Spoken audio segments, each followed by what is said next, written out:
आज की इस गुफ्तगू में हम सीधे तारीख के एक ऐसे मोड़ पर चलते हैं जिसने दुनिया को बदल दिया। साल है 632 ईस्वी। जरा चश्मे तस्वुर से देखें, हम अराफात के मैदान में खड़े हैं, सूरज पूरी शिद्दत से चमक रहा है, रेत गर्म है और हमारे इर्द गिर्द लाखों धड़कते दिल। आज हम तारीख के इस अजीम तरीन लम्हे का बिल्कुल करीब से एक चश्मदीद गवाह की नज़र से मुशाहिदा करेंगे। तो चलें शुरू करते हैं। तो ये हिजरत का 10वां साल था। पूरे अरब में ये खबर किसी जंगल की आग की तरह फैल चुकी थी कि अल्लाह के रसूल सल्लल्लाहु अलैहि वसल्लम इस साल हज अदा करने वाले हैं। और इस खबर का सुनना था कि क्या शाम, क्या यमन और क्या मदीना, लोग दीवानावार निकल पड़े।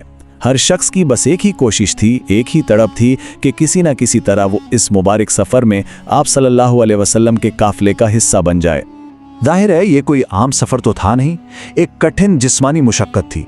पहले खाना काबा का तवाफ़, फिर सफ़ा और मरवा के दरमियान सई, उसके बाद मिना का क़याम, और अब ये सारा काफिला अरफात के इस वसी और अरीज़ मैदान में जमा हो चुका था।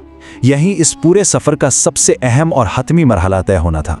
1 लाख से ज़्यादा इंसान, जी हाँ 1 लाख से ज़्यादा।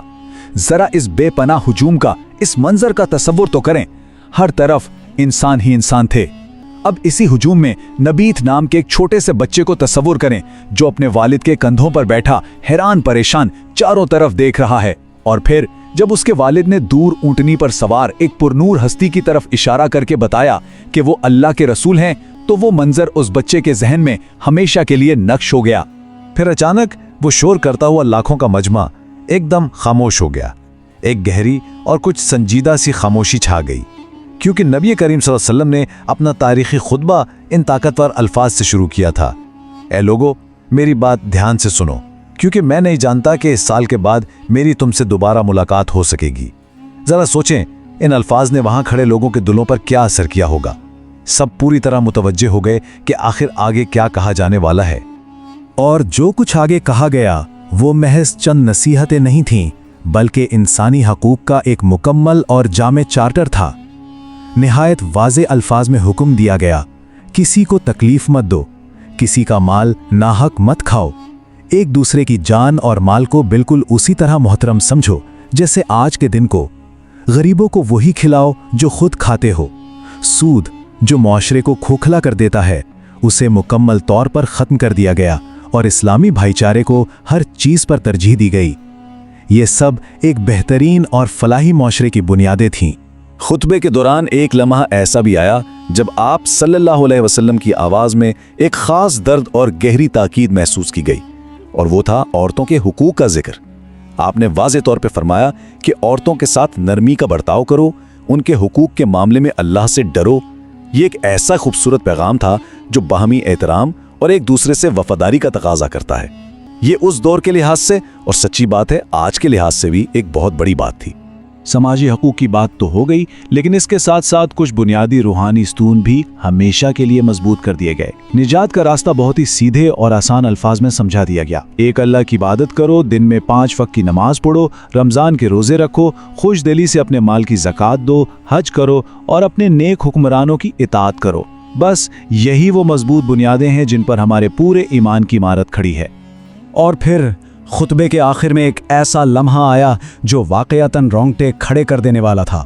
आप सल्लल्लाहु अलैहि वसल्लम ने इंसानों के इस ठाठे मारते समंदर पर एक निगाह डाली और उनसे सीधा एक सवाल पूछा, जब क़यामत के दिन तुमसे मेरे बारे में पूछा जाएगा तो तुम क्या जवाब दोगे? ये कोई आम सवाल नहीं था, ये वहाँ मौजूद हर एक शख्स के लिए उस पूरी जिद्दोजहद का एक फाइनल टेस्ट था। और जवाब में अरफात का वो पूरा मैदान गूंज उठा। 1 लाख से ज़्यादा आवाज़ें एक साथ मिलकर बोली, हम गवाही देते हैं कि आपने अल्लाह का पैगाम हम तक पहुंचा दिया है और अपना हक अदा कर दिया है। इस पर नबी करीम सल्लल्लाहु अलैहि वसल्लम ने अपनी उंगशत शहादत आसमान की तरफ उठाई और फरमाया, ए अल्लाह, तू गवाह रहना। यकीन करें, ये तारीख का एक इंतहाई जज्बाती और रूह को छू लेने वाला मंजर था। खुतबा मुकम्मल हो चुका था, लेकिन दिन अभी बाकी था। उसके बाद के लम्हात जिस्मानी बर्दाश्त की एक कड़ी आजमाइश थे।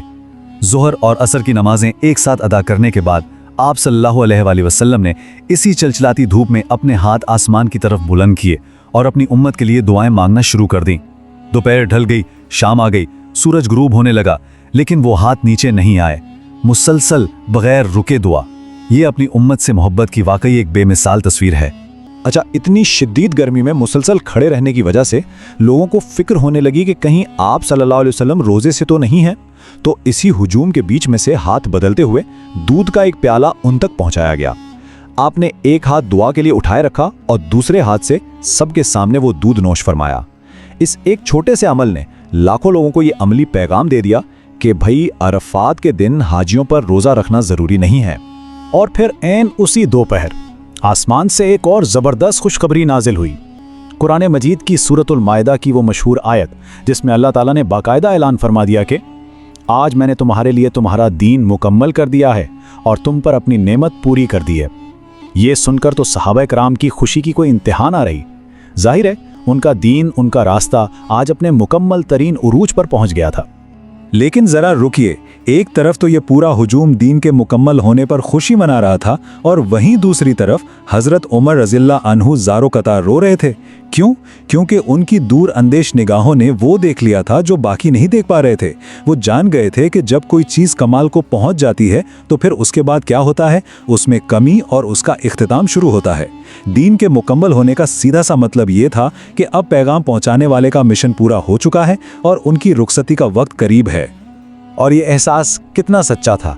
اس خطبے کے محض 80 سے 82 دن بعد ہی نبی کریم صلی اللہ علیہ وآلہ وسلم اس دنیا سے پردہ فرما گئے۔ جب ہم اس بات پر غور کرتے ہیں تو ایک عجیب سی اداسی گھیر لیتی ہے۔ وہ عظیم الشان اجتماع، وہ خوشی کا دن، دراصل ایک بہت بڑی اور حتمی جدائی کا پیش خیمہ تھا۔ ویسے ایک بات ہے، اس میدان کا نام عرفہ ہی کیوں ہے؟ عربی زبان میں اس لفظ کا مطلب ہوتا ہے کسی چیز کو جان لینا یا پہچان لینا، اور روایات ہمیں بتاتی ہیں کہ یہ وہی مقام ہے جہاں ایک طویل جدائی کے بعد حضرت آدم اور اماں حوا میں ایک دوسرے کو پہچانا تھا اور یہیں ان کی توبہ قبول ہوئی تھی۔ تو یوں سمجھیں کہ یہ جگہ شروع سے ہی معافی اور پہچان کی ایک بہت بڑی علامت رہی ہے۔ اور بالکل یہی بات اس واقعے کو آج ہم سے جوڑتی ہے۔ عرفات صرف مکہ کے قریب ایک میدان کا نام نہیں ہے، یہ ایک کیفیت کا نام ہے، ایک روحانی بیداری کا نام ہے۔ ہم میں سے جو لوگ وہاں نہیں بھی جا پاتے وہ بھی اس دن کی اہمیت کو محسوس کر سکتے ہیں۔ روزے اور دعا کے ذریعے ہم سب اپنے رب کی مغفرت پا سکتے ہیں۔ یہ دراصل اپنے اندر کے وجود کو پہچاننے اور ایک نئی روحانی زندگی پانے کا موقع ہے۔ تو چلتے چلتے ایک سوال جو ہمیں خود سے پوچھنا چاہیے، آج کی اس بھاگ دوڑ والی زندگی میں جبکہ معافی اور رہنمائی کے دروازے اب بھی ویسے ہی کھلے ہیں، ہم اپنے اندر کے اس عرفہ کو کیسے تلاش کر سکتے ہیں؟ وہ سچی پہچان، وہ دلی سکون اور وہ روحانی صفائی ہمیں کیسے مل سکتی ہے؟ اس پر ضرور سوچئے گا۔